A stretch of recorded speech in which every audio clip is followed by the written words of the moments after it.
Hey everybody! Thanks so much for joining us today.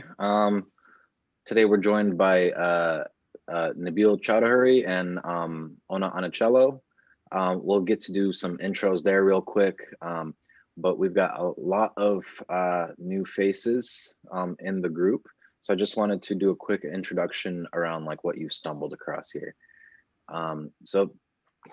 The UX designer support group is a place where people that I've personally done one-on-ones with, as well as just people in my network that go to ask UX career and UX process questions. And just due to growth, we've started doing these group sessions and they've been continuing to grow, which has been super, super cool. So I just wanted to encourage everyone, like once this session is done, make sure you keep the conversation going in the group, because that's where like we're able to go deeper. So if you haven't joined the group already, in the email you got, there's if you click on the big blue button that's featured in the email, just scroll down a little bit and you'll see a button to join the Facebook group. So the general format of the session is going to be we're going to have a conversation with Nabil and Ona here about standing out even in this competitive market.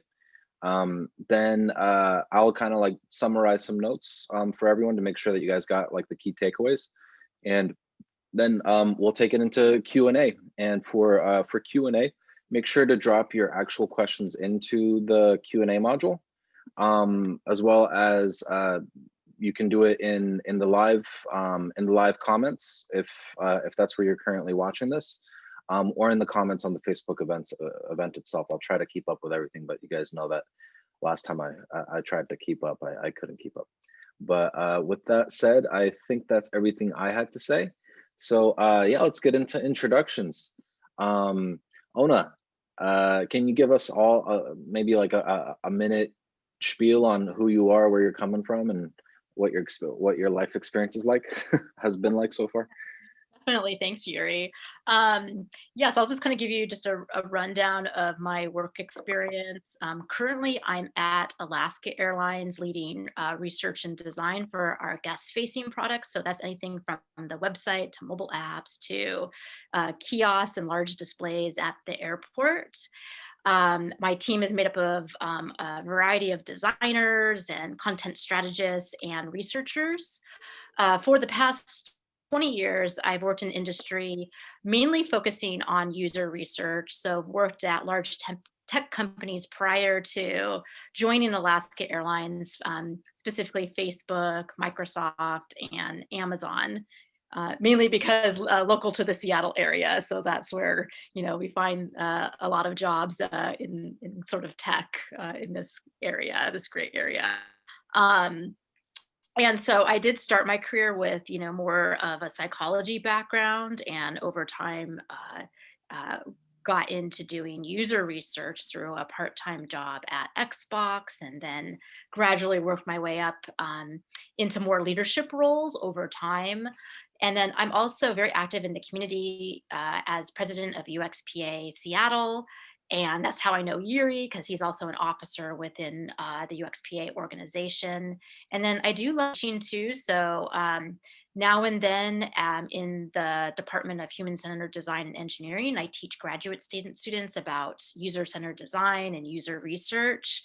And I've done a lot of resume reviews and portfolio reviews as part of being as part of like the HCDE program, but also through UXPA and other volunteer efforts, and then as a hiring manager in different leadership roles. So I have a lot to say and opinions on the matter, and I'm super excited to be here and help you in any way. Thanks, Ona. How about you, Nabil? Yeah, thanks, Yuri. So I'm the VP and General Manager of 24/7 Seattle. For those of you who are not familiar, 24/7 is a creative-specific staffing firm. We have a global presence from New York to Toronto and London, aside from my office here in Seattle. But we primarily focus on design and marketing recruitment. So I have about a decade of experience now hiring UXers, whether that be from production or research through even individuals that are focusing more on the front end development side of things as well, across that UX spectrum, the way I like to think about it. I've known Yuri for about that decade as well. My team helped him get some jobs back when he was just starting out, when he still needed help from a recruiting agency. We gave him some support back in the day. So it's a lot of contract positions, which, as we'll talk about later, is a great way to start out your UX career when you're just looking to get some experience before you've made it big like Yuri and Ona has. So I help a lot of small and mid-level, junior to mid-level UX designers kind of get those contract positions, move up through their career, and help hire them within that UX space. So all I do all day, every day is see resumes, see portfolios. I have a team of about 10 recruiters now that work for me out of Seattle. And we hire for most of the bigger firms as well, like Amazon and Microsoft, but also some of the small consultancies too, that you may or may not have heard of, some of the agencies, some of the retail brands kind of across the country that need this level of support as well. So happy to be here and provide whatever insights I can. Thanks, Nabil.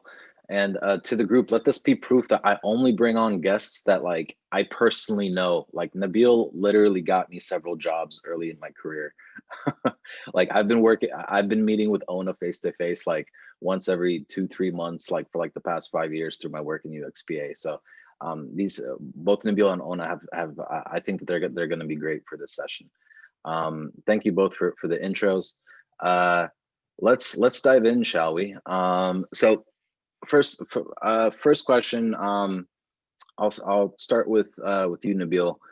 What do you see a lot of like juniors doing wrong when they're positioning themselves? Like they're either new grads or they're fresh out of boot camp, they're ready to go, they're trying to get their first gig, and like what's a common thing that you see a lot of people get wrong?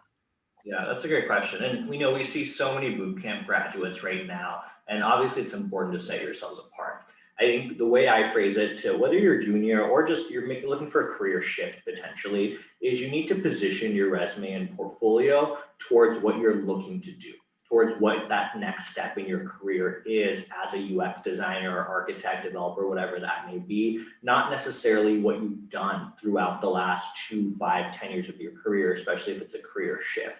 What I mean by that is line space on your resume is valuable. It's gold to me. Every line on that resume is so important.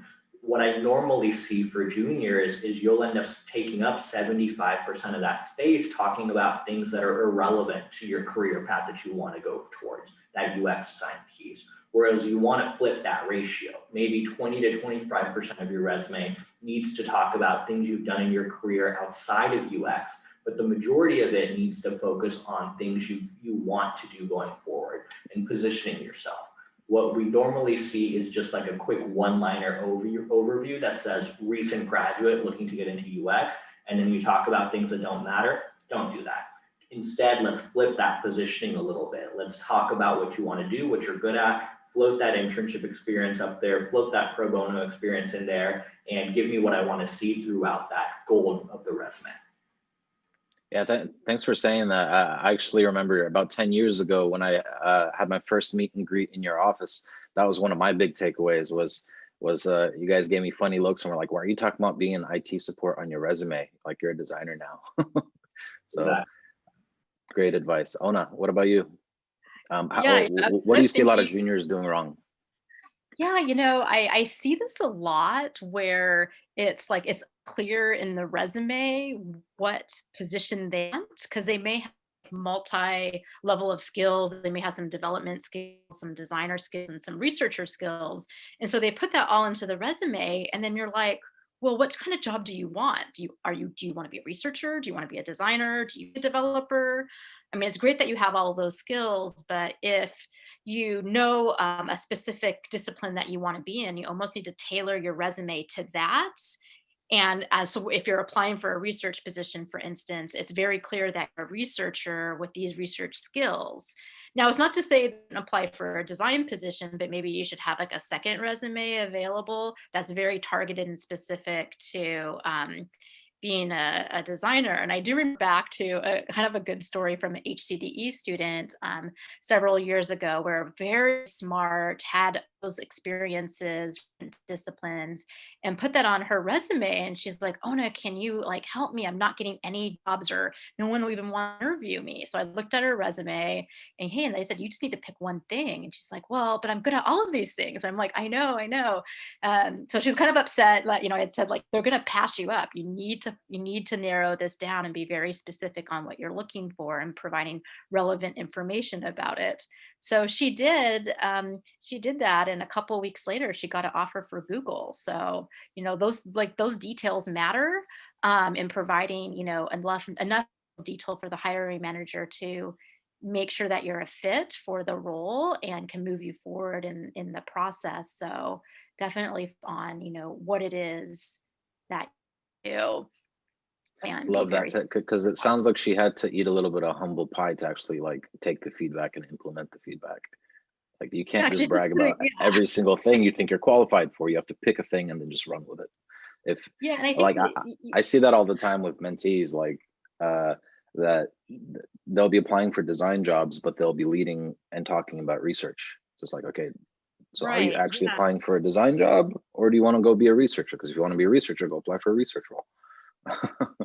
Right. And then the context too is that as a hiring manager, I don't have a lot of to review resumes. I might have a stack of resumes at my desk, and I like literally scan. I have like maybe a minute, if that, scanning through. Is this person going to go on to the next phone interview to see does this person even vaguely, you know, align to like what we want in this position? Are they qualified? Do they have like anything? And if it's over the place, then how do I make a decision? I have to put them in the kind of the no bucket or the maybe bucket and go on to the person who's very explicit what they want.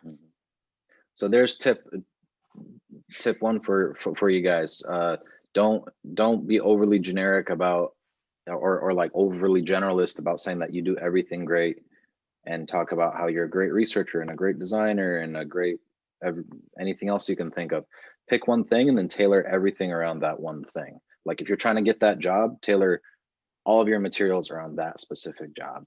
You can speak to the other stuff when you're actually interviewing, but specifically when Ona's trying to get through a stack of resumes and LinkedIn profiles, and Nabil, like you need a split second so that they could see like, okay, I'm looking for a designer. Okay, this is a designer, right? Check. All right, next question. What about mid-career designers? Ona, you can kick this one off. Like in comparison to juniors, like mid-career people, like you've already been doing this for 4 or 5 years, you've really hit your stride. What do you see? And you're kind of like poking your head out, starting to look around, figure out like what's next for me. What do you see them doing wrong and how they're positioning themselves? Yeah, I mean, I think it's necessarily, but something that, to kind of like practice or presentation in terms of like telling a good story and telling it succinctly, talking about, the setup of like what was the problem that they were trying to solve, what role they were playing in in the activity that they're going to be talking about, what impact that they had, and anything that they would do, differently. Just being able to like piece together that story. One of the things that I'm looking for as like a hiring manager when someone's in, I'm trying to like level them, and you can kind of tell based off of their storytelling these in the portfolio review. And if they're not able to succinctly tell a story, then they might be more on the junior side, or they need to work on their communication skills. And so I can't put them in the more rigorous, challenging teams that usually typically require like a mid or senior level person. So really like practicing that portfolio piece with like friends or people in the industry, so that way it's polished the time that you present it in an interview. Yeah, that's that. I'm glad you brought up leveling, because I've had several people like talk to me about like, okay, how do I make sure that I'm applying for the right level? And that's kind of a great reminder that like you guys don't have to worry about that. Like Ona's gonna do that anyway. Like just apply for the gig, and if the specific role is too junior, they're gonna level you higher anyway. Or if the specific role is too senior for you, they're gonna re-level you anyway and potentially like put you where you need to be. But either way, they're going to consider you. Just don't feel like you have to do that math for them. Just be your best self, and you'll get placed where you get placed. And that's the same goes for Alaska Air as it goes for, Google, Amazon, Facebook, whatever. Nabil, mid-career designers, what tips do you have for them for positioning? Also want to make sure everybody understands we're talking about, two potential problems here, two potential challenges as you're going into the job. One is, can I land the interview? And two is, once I get to the interview, how am I interviewing? How well can I secure this job, right? So I think depending on where you are in your career, you may be facing one or both of those challenges. You may not even be getting interviews in the first place. So us giving you advice about interviewing isn't helping you quite yet. And versus if you're a little bit more mid or senior in your career, maybe you are landing a lot of interviews because you have that resume experience. Now what we need is to figure out how do we get you from interview to offer. Which is, I think, exactly what you and Ono were talking about. I think you guys hit the nail on the head. That storytelling piece is so simple. I don't know if it's obvious to everybody at the interview stage, but make sure you're using that STAR format. That's pretty well known at this point. Amazon even puts it on their own website to say, hey, learn this format. For those of you who are not familiar with what I'm talking about, just Google it, STAR. It just walks you through how to answer a question in a very kind of systematic fashion. And it helps you kind of get all that information out from an interview perspective. If I can tackle that resume perspective for mid-career really quickly as well, I would honestly steal Ona's answer from a couple questions ago, which is that specialization piece of it. The only thing I would add to that is make sure you are tailoring your resume to the position that you are applying for. And this also means having different versions of your resume for the various sizes of companies that you're applying to. Meaning, if you're applying to a very large company, so if we're talking about enterprise companies with, Fortune 500, whatever that might look like, everything at an enterprise company is specialized, right? I mean, you have to go into that field of, I'm research for B2B, I'm research for B2C versus, I'm design for, infographics, right? Whatever it may be, it gets very, very, minute in there. So for your resume, you are looking for, when you're applying to roles, you're looking to see a resume from a recruiting perspective that has those specializations listed throughout the resume. So top, middle, bottom of the resume all says the same thing: UX research, UX research, UX research. Now, if I'm flipping that feedback though to a small to mid-sized company or consultancy, now I need you to wear more hats. So now for those small to mid-sized companies, I don't necessarily want to just see the research. Now I might want to see that variety and the diversity of experience you bring in a little bit. And I'm okay with you highlighting both that research and design and whatever else you think might be relevant to that company, because that company needs you to wear multiple hats. So really going back, I'm tailoring multiple resumes here based on the type of company that I'm applying to, and more so than just the role that I'm applying to. Because is this role specialized, or is this role asking me to wear multiple hats as I would at a startup? Depending on the answer to that, you're going to need to tailor your resume specifically to either that specialization or to more of that generalist based on what that client is looking for. And then of course, once you get to that resume, has to be clear and concise communication, clear and concise storytelling, as we talked about once you get to the interview, excuse me. What about portfolios? Like how should a portfolio or deck encapsulate all that? And also and your LinkedIn, right? So like the resume is one thing. You can have 3 copied PDFs of 3 completely different resumes, but like when you are applying for a large company, a medium-sized company, a startup at the same time, maybe at the startup it's more of a research role than a design role. Like how would you position your LinkedIn and your portfolio to kind of like do the same thing that those 3 resumes would? Yeah, great question. So LinkedIn to me is easier because you do need to keyword optimize LinkedIn. Right. And I think there's some great guides you guys have already put into the Facebook post as well on what keywords may come out. But from a LinkedIn perspective, if you're mid-level or senior, you are being headhunted pretty actively. If you're not being headhunted pretty actively and you're in UX and you're mid-level already, it's because you haven't keyword optimized your LinkedIn profile. So how do you do that? Very simply, you'll notice if you go through 5 different UX designer, UX researcher job descriptions, you're going to see them ask for the same things on every one of those job descriptions. Facebook, Google, Amazon, the job descriptions don't look that different. So what the recruiters are looking for is specific keywords from those job descriptions to show up on your LinkedIn profile. So you're going to want to put as many of those as possible on your LinkedIn profile. We're not worried about limiting anything to one page anymore because it's a longer profile. And that's okay, because you just want to show up on that search in the first place. You want to keep the branding as consistent as possible, but if you don't show up, you're not even getting that reach out in the first place. Right? I'm glad you brought that up. If anyone wants to see an example of like how that's executed, feel free to look up my LinkedIn. So a couple of hacks that I'll speak to right now is note that when that in my actual title, I say, I think product designer, but then in my description, I say user experience designer. And then like in the second paragraph, I say UX designer. So I actually hit 3 completely different keywords right there. And then notice that in the second paragraph, I literally just say, I did IoT, ad tech, all these different things. When in reality, I'm really just peppering it with a bunch of keywords. I did do that stuff, but I'm actually just injecting those keywords into the profile. Ona, portfolios, anything else that you'd like to add onto that? And LinkedIn and Dex and whatever's relevant there.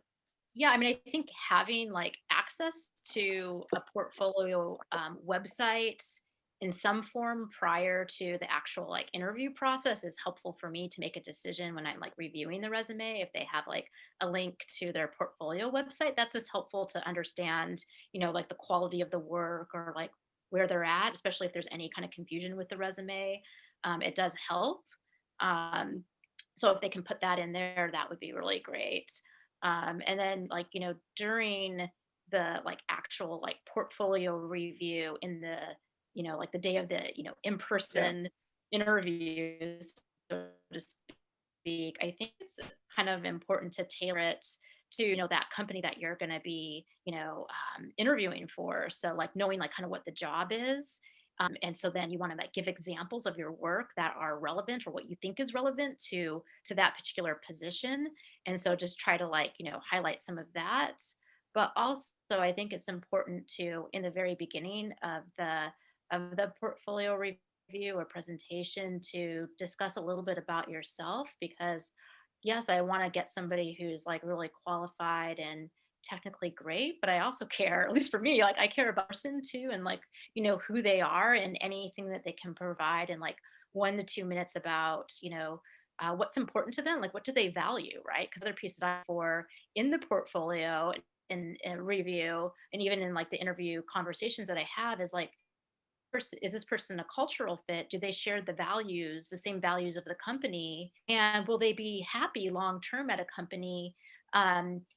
And understanding like if the values are aligned to the company or to the team's values can help me predict, you know, how successful they'll be at the company. Because you don't want to hire somebody who just you know, has a different set of views. Not like necessarily a bad thing. It's just that they have a different set of values that's not going to make them successful at that company, and they need to find a company where, you know, they can be successful in, that aligns to, you know, they care about. Do you have any tips specific to researchers? I know that there's a good amount of researchers on the call. And I get a lot of questions around just like, how am I supposed to position, like, am I supposed to have a portfolio as a researcher? Like, and how is it different from like a designer portfolio? Can you speak to that a little bit? Yeah, kind of a hard, like kind of touchy subject, because a lot of what researchers do is confidential. So they're like, well, I can't really present thing because I, you know, signed an NDA at the company saying that I wouldn't, you know, share any of this information. I mean, if that's the case, then what I to give advice to folks on is to abstract it out. You don't have to say exactly the, you know, the product that you are working on, but you can talk about your process, that, you know, you can talk about the kind of problem that you were solving. It was that you were trying to conduct research on, you know, something that was, you know, a new product, or something that you wanted to create a new product. And these are the methodologies that you use and sampling that you used. And here's like an example of the kind of insight that you would generate, or, you know, here's some of the materials that you would have used for note taking, or data analysis. And, you know, here's what you did with the data to have impact in getting like those insights integrated into like the new product and so on. So if you can't talk about it, I think you can, but just in kind of an abstract way, and where you're not going to weigh the detail and talk to the process. So that's one piece. And then I think like, I think I'm trying to think of like, what's the biggest issue that I see is I think people try to focus, researchers try to focus on running like the perfect study. And so they're trying to explain in the portfolio review, like every new, see how I can run this perfect study. And I think like, that's not what I'm looking for. I'm looking for more of, you know, your problem solvability of like, hey, we were presented with this problem and here's my thought process for how I went about trying to figure out choosing a methodology. And because here's the thing, like you could never run like a perfect, you know, study, for instance. There's always going to be something that goes wrong or something that you would have done better, you know, after, you know, hindsight 2020. I think just really talking about, you know, a broad overview and giving people a sense of like did and like your reasoning behind versus like, you know, every little nuance of like I study this perfect way. Like I mean that's nice, but if I have any additional questions that want to go deeper, I'll ask you those things. I rather understand your process, thinking around it, problem solving ability, than to go super deep. If I have any questions about the setup of the studies or anything like that, then I'll probe further. But more focus on like the story of, you know, what and why you did it. Yeah, and that totally applies to design too. So you touched on a lot of stuff that I think is universal. So like on the NDA piece, designers, same thing. Like I keep on seeing people just like pretty much just blank out entire case studies and just say, I can't talk about it because NDA, because I have an NDA for it. It's like, no, there's certain things that you can't talk about. Like you need to figure out how to still be able to speak to this, and like by abstracting it out, redacting it. Another creative thing I've seen people do is just change the logos on it. So like hypothetically, if it was with Boeing, switch all the logos out to Lockheed Martin, and then change all the content out so that it's a mock for Lockheed Martin or something. Anyway, Google around like different creative ways to do it, but the worst thing you could do is just say, I can't talk about it, I have an NDA. So thanks for sharing that, Ona. Next question. I think I just got two more, and then we can start moving on to Q&A. And everybody, if you've got questions, get them into that Q&A icon on Zoom or into your comments if you're on live. How can the ultimate question? So in this ultra competitive environment, I think I got a lot of people's interest in this post because I mentioned that there are now 1.6 million UXers with the title on LinkedIn, and everyone on this call is effectively competing with each other for the same jobs. So ultimately, how do you set yourself apart as a designer when, you know, everyone's kind of coming out of the same programs, everyone's graduating from the same schools, group projects look pretty similar no matter what school or program you're coming from? What tips do you have for kind of like taking that next step and setting yourself apart and building that personal brand that's going to get the attention of organizations? I can start us off there. So there's two keywords come to mind for me. The first one is just simplify, right? Simple everything, make sure everything is easy to access, make sure everything is categorized correctly, really from a portfolio perspective. You don't want to create work for a hiring manager. You want it to be very easy when they go to your website to get to what they want to see, right? Make sure those are categorized correctly. Really that second piece is going to be depth in portfolios. We're not looking to see 20 different examples, 20 different case studies. We're looking to see, 2 to 3, 2 to 5, if you have them, of deep case studies. And this is coming from a perspective of I have 30 open UX design positions today that are all senior level. And we're looking at the candidates that are getting interviews for these positions versus the thousands of applicants, potentially millions across the world that Yuri's referencing here, that are applying to these jobs. So who's getting the interview? The individuals that are getting the interview are the ones that have even 2 really deep case studies. It's okay if there's 5 other projects you can't talk about if they're on NDA, and Ona and Yuri, I can give some great examples on how to go around that. But I don't need to hear about all 10. I just need to hear about 2, 3, 4, 5, right? So are there 2 that are live projects that you can talk about? That piece is going to set you apart, dramatically. And, I was complimenting Yuri on his portfolio the other day because it's come a long way from where it was a decade ago, which a lot of you remember, putting portfolios up on Behance or just throwing, examples up on a website that were just visual design examples. Those aren't going to get you anywhere anymore. You have to have categories that say, here's the specific mobile application and here's my end-to-end process on it. And it better be a pretty long, presentation effectively that you're listing on there. Now, Yuri, if you go to his website, you're going to see categories of work, web, mobile, potentially I see some designers that have like B2B versus B2C. To me personally, it's more important to see those categories of work, because if I'm looking for something, I'm usually looking for something very specific. So I don't want to have to dig through 10 thumbnails to find that. I want to just see that category as soon as you go to that portfolio.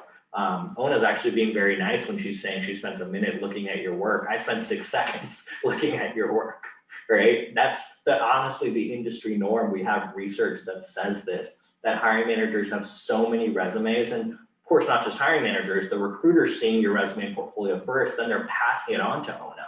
So if I'm only taking 6 seconds before I pass something on to Ona, you better catch my attention pretty quickly. And I better see those categories that I'm looking for when I go to your portfolio. Otherwise, I'm not going to give you the courtesy of passing the resume and portfolio on to Ona for that deeper 1-minute dive, right? You're getting lost at the recruiter stage before you even get to the hiring manager if you don't have that depth and if you don't have those categories simplified. And in case anyone missed that was a super diplomatic softball way of Nabil reminding me that I have way too many projects in my portfolio and I need to cull. It's not the number. It's right. If you want to be a great visual designer, people don't need to see what you thought was good visual design 15 years ago. Because if you go to that portfolio, now I'm confused. Now my feedback is, hit or miss, because I see old on there that isn't relevant anymore, right? So you need to archive that over to a different section and keep just the recent relevant stuff from the last 3 years on there. Yeah, that makes a ton of sense. And the other thing there is just like going off message. So like having just like old stuff in there is one thing, but I've also seen people like mix in like, well, I also do painting. And so they'll like put in some like fine art stuff that they did and in the same context and posters. And I've also done some branding, right? They'll mix in like a ton of media when they're applying for a UX job. And these companies are looking for UX generalists, not just generalists, right? Like they're not looking for someone that does a little bit of everything but takes nothing seriously. You want to make sure to fine tune your portfolio so that like like you're not going too long on like just how long it's been since you actually worked on a thing, but you're also not going off message of the discipline of just like, hey, I'm a UX designer. Right? Like, don't worry about it, your illustrations. Go make another portfolio for that to the resume conversation, right? Like, focus on your UX stuff. Stay on message. Oh no, what are your tips for setting yourself apart in this ultra competitive environment? Yeah, I mean, a couple of things, and I think you guys touched on a lot of it kind of like upfront, May and the portfolio and having that all like, very tailored to whatever company that you're applying to. I know it's a little bit of extra work, but it set you apart. I've, done a lot of mentoring with folks who are like, I haven't gotten the job. I haven't gotten any interviews, applied to 200 positions. And I'm like, well, what did you do for that? Oh, I just submitted my generic resume to all of them. And I'm like, okay, well, you need to probably focus in on maybe not so many applicants, and just, on what companies you actually want to work for, tailor your resume and portfolio to that. And then the other thing that in the initial like phone interview is the people who stand apart are very well prepared. They have like a good story to tell about themselves. Usually start off the conversation of like, hey, tell me a little bit about yourself. Why are you interested in the job? And you'll be surprised, like maybe 50% of the people can't a good story about like who they are, like what their brand is, like why they're interested in the job. And so just kind of almost like elevator speak around like you know, what is your experience? What are you looking for, right? I see for some of the, you know, more junior level folks are just like, just want a job, you know, I'll take anything, which I understand, right? It is a, you know, a competitive market and you're open to kind of any type of position. But if you do have some like self-awareness around what is it that will add to you, because I'm looking to see, will you be successful in this company? And if you don't have like a good answer for like, why do you want to work with me? Like what fulfills you, what kind of job you're looking for. And it puts me in a hard place to go, do I move this person on in the interview loop, if they don't know what they want? You touched on some really important stuff there. So I love that you mentioned the question of tell me about yourself. I think that that's one of the single like most kerplunk moments of like first impressions that designers run into. So that they just have really crappy answers to that question, and that is your first impression. Like people say that like first impressions are everything. Like how you answer, tell me a little bit about yourself. That is your first impression. The same goes on your portfolio. Those two sentences at the top of your portfolio that Nabil was talking about, that's your first impression. On your LinkedIn, you know, your picture next to your description, like the first sentence of your description, that's your first impression. Ideally, that first sentence in your LinkedIn, the two sentences in your portfolio, and how you answer the question, tell me a little bit about yourself, that's the same thing, right? That is your brand. Like the logo that you put in the top left corner of your portfolio, that is not your designer brand. How you answer the question, like, or like how you follow on to tell me a little about yourself, like that is how you are setting yourself apart. So I think a lot of designers, like they get distracted with like in trying to set themselves apart by like over investing into kind of like the visual language of the portfolio itself, not even the work, but just like making it look as shiny as possible, or being as noisy on LinkedIn as possible, and under investing in the most critical thing, which is just like, what is your actual brand? Like conversationally, like if you get caught on the spot by, you know, the CEO of Sony and they say, tell me a little bit about yourself, like, do you have like your 20-second elevator pitch that immediately gets your best qualities, the things that are unique about you that set you apart from the other 1.6 million designers? Are you able to get that across in 20 seconds? And to Ona's point, like that narrative, like when you're able to punch them in the teeth, like from the get-go, like it sets the mood for the rest of the conversation. Like, okay, I got to take this person seriously. Ona mentioned like depending on how they told that story, that that like she's already kind of leveling. Like, oh, okay, this person's got a narrative. They're more senior. Or okay, this person just rambled a little bit. They don't really know what they're talking about yet. So I hope you guys didn't miss that critical. This is recorded, so rewind it later if you need to. But thank you, Ona. That was great. So I'll kind of wrap up, and then we can move into Q&A. I want to make sure that we've got a good amount of time because we got ton. Oh my God, there's a lot of questions. Okay, I'll go fast. So make sure. So a couple other things is just like make sure that like every touch point in your presence is super just polished. And when I say polished, I don't mean like spend a ton of time in like your visual language. I mean just like super basic stuff. Like in your deck, make sure that your headings align, right? Like make sure that you're doing something other than just using Cambria if you're on a Windows machine. Do something other than like a plain white background with stock layouts. Don't just drop in a bunch of raw images like into your portfolio. Like make sure that everything is like super buttoned up and tailored. Like it's amazing to me how many designers applying for design jobs don't recognize that a job of a designer is to pay attention to the details. So it's like even if the work was good, if how you how you lay it out, how you pull it together looks like crap, it's a poor first impression.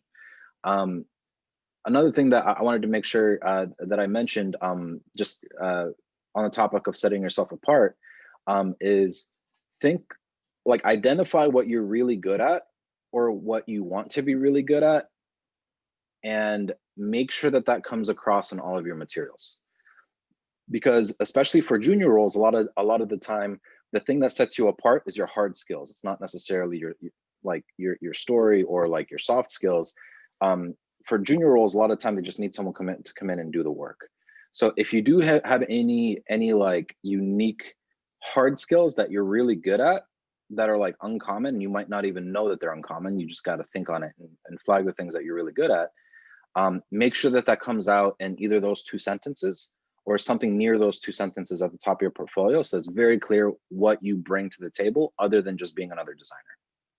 So if you can do motion, like only like a 10th of people of designers, like even in good roles that I know, can do motion. Like make sure to mention that. If you can do like really immersive, like code-based prototypes, make sure to mention that. Like honestly, when I got my foot in the door at Microsoft, it wasn't because I was an amazing designer, it was because I was able to code. I really was brought in to be a technologist and do some design, but also do front-end code, both for myself and other designers. So for me, like getting my foot in the door at Microsoft was coding. So whatever that thing is that you're uniquely good at, it might just be operations that you're able to help run a team. Make sure that that comes out in all of your materials end to end. Don't say, another thing I wanted to mention is like, even whether you're in school, still in boot camp, whatever, start marketing yourself now as a competent designer. Like start promoting yourself now, start laying down the foundation now. The weird thing that I'm catching that is throwing me off, particularly on LinkedIn, is people putting aspiring in their title. It's like, you already chose what you're going to do, just own it.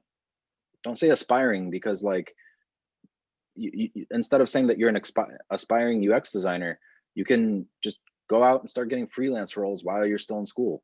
Like go get projects. Like you're not aspiring, you're doing it. Own it. And lastly is fill up your portfolio is your ceiling. Like I say this a lot. So fill up your portfolio with as much work as quickly as possible. Don't just like pray to God that your group project and your NGO project are enough to get you into that role that you want. Like own your own career, and whether or not you're getting the jobs, be filling up your portfolio. And there's creative ways to do that. Make sure to connect with Nabil if you're local to Seattle, or even elsewhere in the country. He can redirect you to his other peers. If anything, to just get advice around how to fill up your portfolio. He helped me early in my career, like with a lot of really creative solutions. Like for me, the ticket, and a tip I've given a lot of you already, is like ask for the odd jobs. Like ask for like if there are any like 2-week contracts you don't really know what to do with.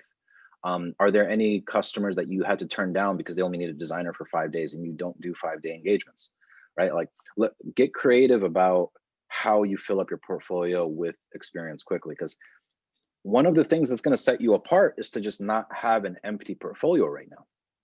Because like the vast majority of portfolios that I've personally been coming across for what I would call juniors trying to break in, they have like 2, maybe 3 projects, and maybe one of them is real. A lot of the time it's 3 projects and all of them are not real projects. So if you're able to get like 9 projects in there, and I've got a bunch of stuff in the group that you guys can go comb through on how to fill up your portfolio. Once you have 8-9 projects in your portfolio, like it's just like the sheer quantity of work. And remember, I said keep it specific to UX. Don't like branch off and like talk about your fine art stuff. Like that's already a differentiator and a way to stand out, because it's really uncommon. Okay, Q&A. Nabil, Ona, thanks so much for answering my questions. I think we covered a ton of ground. I'm gonna start going through questions here. Give me a second as I pop open all the different feeds. There's a lot of them. All right. Where are my live people at?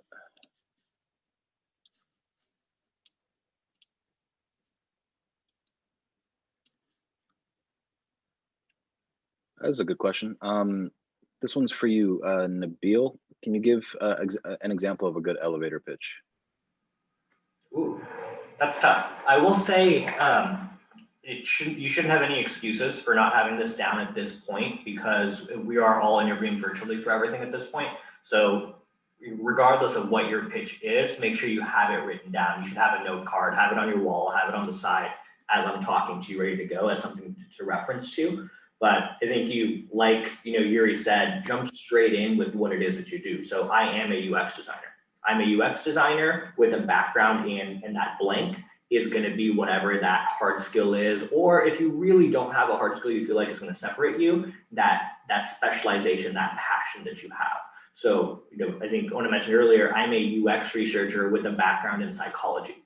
Perfect. Start there. That next line should be, here's where I've worked, or here's where I've gotten my experience. So we usually go with blank is my title with whatever's separating me out. Next, going with, I have a background working in companies like Facebook, Amazon, and Google, and that last bit should be one impact that you've had. So where my most significant impact was raising the number of conversions on this retail website by 300% by implementing a new checkout process. Perfect. So it's one differentiator at the beginning, followed by the companies you've worked at or where you've gotten your experience, and then one fact about yourself that's sort of setting you apart in terms of an impact you had on a project or company. Here's a really good one that I think is trying to poke at me a bit. How do we balance getting 8-9 projects on portfolios versus Nabil's comment about having 3 to 4 solid ones? So I want to touch on that one for a second. So the key word there that you said is 3 to 4 solid ones, right? You're probably not going to delete your group project and stuff just because you're early in your career. So if you take the stuff that really isn't solid, which is going to be whatever first free project you did for like a nonprofit, combine it with the group project you did, and maybe another like weaker project, you already have 3 things in your portfolio.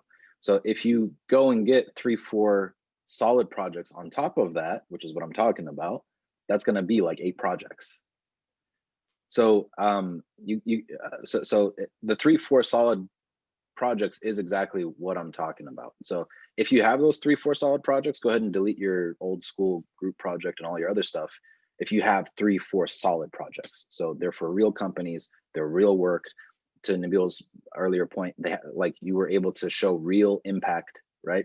And if you have those and you just have 4 of them, but they're all real, then good for you. You're on your way. I got one for you, Ona. Do you have any tips for people that have like a lot of experience in their prior career? An example that I've gotten here is they had 8 years in interior design, and they're not sure how to kind of like port that into their portfolio. I imagine currently they have that in their portfolio. As a hiring manager, how do you see like a whole other career affecting like your impression of candidates when it's intermingled with like trying to get a UX job? Yeah, I mean, I have hired folks who, came from different professions, and, having a good story to tell, like why you're switching, the professions is good. And then to the portfolio piece, maybe I think it'll depend on, the situation, just like having that be like a separate section in a way, saying like, hey, in this like past life, so to speak, here's some of this other work that potentially, apply into the work that I'm doing now. I actually do really like, diversity of thought and diversity of experience. So I do look at people's portfolios to see if they have like almost like a hot section or a section than their actual work as like a researcher, to say like, oh, are they like in a music band, or oh, are they, really good at skiing, or just something that kind of sets them apart.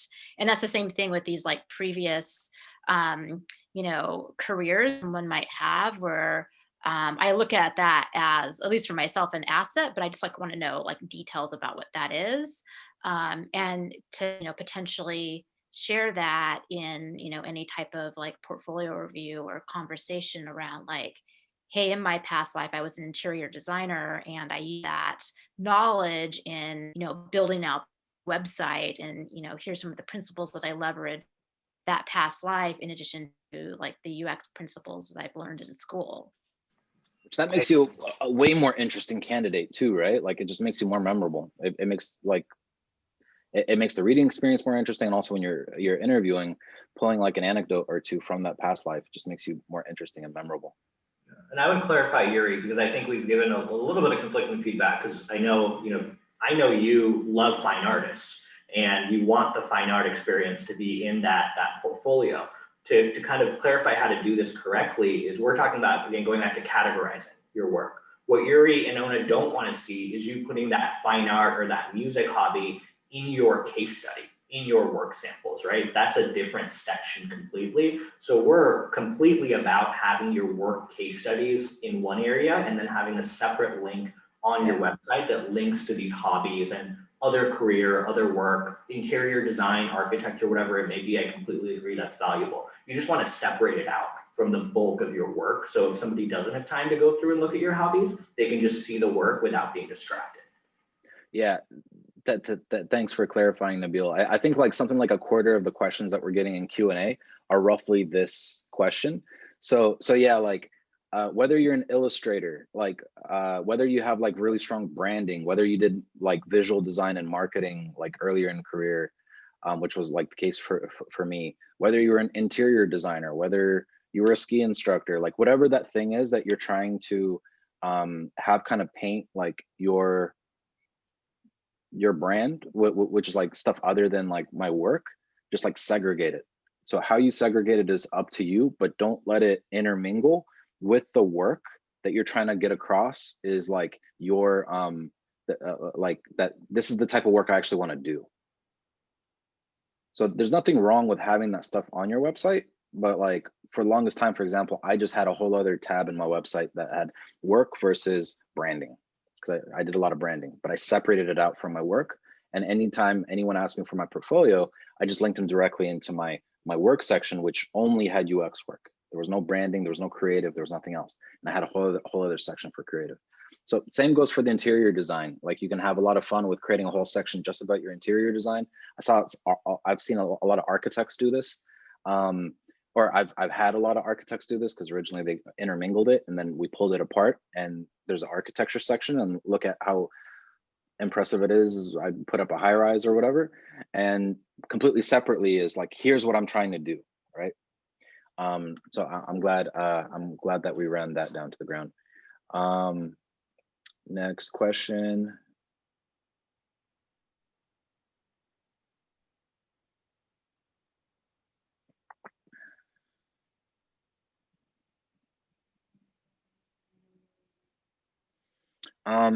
Nabil,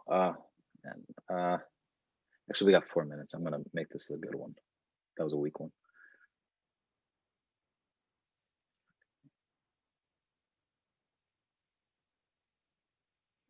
Okay, I think this one's gonna resonate with a lot of people. As a junior designer, how do I stand out with limited experience? How can a junior demonstrate that they can have real impact on a project when they haven't had real impact on a project? Yeah, I think you touched on this a little bit earlier, Yuri. It's that saying yes to a lot of odd jobs, saying yes to anything that's going to allow you to put something on your portfolio. And I saw this question littered throughout that Q&A as well. How do you get projects? How do you get things on your portfolio? You really have to be proactive about it at this point because the competition is so high. And I'd love to hear your feedback on this too, Yuri, on how you got a lot of those odd jobs. But I would say you do have to proactively reach out to a lot of design leaders and UX leaders across the country, across the world through LinkedIn. Have that proactive approach and say, here, I'm kind of breaking into it. I would love to take on a project if you have something. What may be even more effective is not actually going after some of these larger companies. Like it may be harder for Ona to give you a side 5-day project, but it's going to be a lot easier for a small company to give you that project, or a small business owner to say, yes, can you redesign my website for me? And you're doing it on the cheap, right? You're not getting paid a whole lot of money for this, if anything, but it's allowing you work to get on your portfolio. So if you reach out to 3 different business owners and redesign an app for them or redesign a website for them, now suddenly you have 3 work projects, real projects that are live to link to your portfolio. So now when you do go apply to Alaska Airlines or Facebook, you may actually get looked at because you have those 3 projects that you already did separately to that by doing that initial proactive approach and reaching out to those small businesses. I'm going to see if I can squeeze in one more question for you, Ona. How important is a master's? I think that could depend on the company. I know that some companies kind of like filter folks out, especially for research, like they may give a little bit more focus folks who have a master's or a PhD. But I think, it just, yeah, it depends on that. And then also like what the hiring manager, but also what the job is too. There might be times where something that's super technical that you need to have a vast experience. You may need to have a master's degree, but I've hired plenty of folks, Alaska Airlines who've had PhDs, but I've also had folks I've hired that are, straight out of undergrad. And one of the things that I look for is, kind of that potential to grow, but then just being open to feedback. I think like just that like motivation and curiosity and love of learning, and then just being someone who can take feedback, because I have limited time throughout the day, and if someone's not necessarily that they're doing something wrong, but like, hey, I want to grow this person, and if they don't have that self-awareness or the ability to take feedback and to take action on it, then I can't necessarily help them in the way that somebody who is willing to be humble and know that they don't necessarily know everything and they want to take feedback and know, is something that I really look for. Thanks, Ona. This was an amazing session. I think that we packed a ton of content into a pretty short period of time. Thank you, Nabil. Thank you, Ona, for joining us today. Everybody, if you haven't already, join the conversation in the group. uxcandor.com. Just scroll down until you see the join group button. Click that, follow through with it. This recording will be posted there. So in case you want to refer back to it, that's an easy way to do it. Nabil, make sure to reach out to Nabil if you're kind of early on in your career and you want to see the jobs that he's posting. He does periodically get junior stuff, but like worst case, he can redirect you to the right person to talk to. He's on LinkedIn, and as well as Ona, as she mentioned earlier, she's a local chair for the User Experience Professionals Association. She runs a ton of events, so make sure to connect with her. She promotes her events pretty regularly, so just add her on LinkedIn. And lastly, User Experience Professionals Association. Make sure to look that up. There were multiple questions in Q&A around just like general resources, what books should I read, et cetera, just like the generic stuff around user experience designer growth. You can learn a lot about that on uxpa.org. But also like if you're in the Seattle area and you want to plug into local community, make sure to check out uxpaseattle.com. Is it .com or .org, Ona? I think it's .com. It would be but we also have a Facebook too. So it's super easy just to do a quick search on Facebook group around UXPA Seattle. Awesome. So uxcandor.com, hit up Nabil on LinkedIn, and look up UXPA Seattle and join there. Or if you're looking for resources, uxpa.org. I think that's a wrap, everybody. Thanks for joining today. I'm pleasantly surprised with turnout. We got like over 200 people, with 250 people that ended up attending this one way or another. Thank you all for your trust. And Nabil, Ona, thanks for joining us. Thanks, Jerry. Have a great week. Yeah.